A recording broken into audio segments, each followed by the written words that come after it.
Oneida does business, the way we deal with each other, the way we deal with the world, and with our art, our music, it's like one bit of my life that can be actually utopian. It can be realized, not just theorized and fantasized. It's realized. That's because it only has to exist for, an hour of a show or in one context of my life. It's not my paying job. Honestly, my relationship with music as a performer too is about a tension between community and alienation.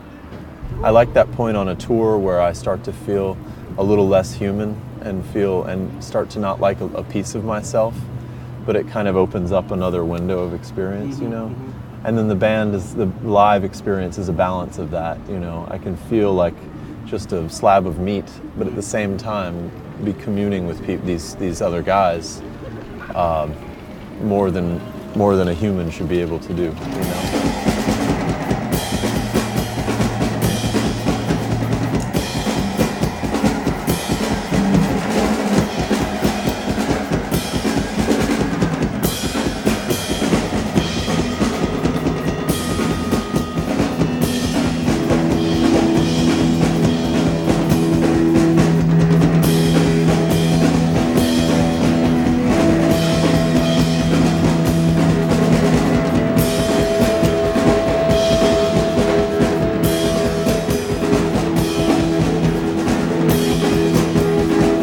Kid, our drummer, when we were trying to figure out a name for the band, was reading a biography about the Oneida community. And so the Oneida community is a utopian community from the 1700s, from the 18th century, founded by this fella named John Humphrey Noyes. And the community had some basic tenets of like communal marriage.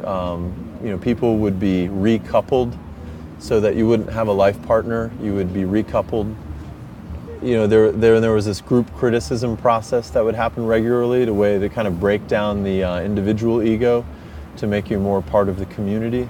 But it seemed like a good thing to name a rock band after. Utopian community, imposed communal sexual relationships, and horrible group criticism all seem to fit very nicely for rock bands. So.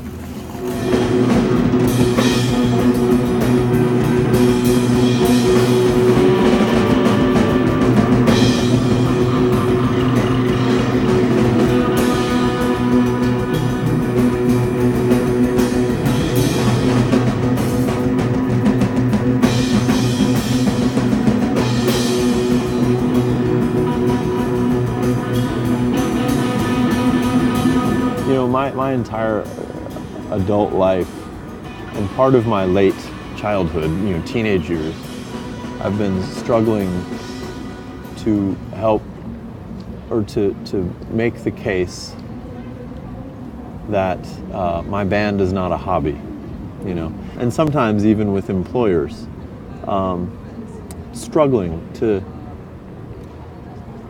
try and help them understand that my band is not a hobby and they need to respect it more than that and understand that it has more meaning. And finally, a few years ago, I realized I didn't have to keep doing that I was fine and they could catch up when they wanted to. But what I realized, the hang-up all along has been that it doesn't make money. More than like a nominal amount, but it doesn't make money. So if it doesn't make money, it's a hobby. And that's just not true. Oneida's my career. It's just I have another career also, and my other career makes more money. And it still doesn't make much money.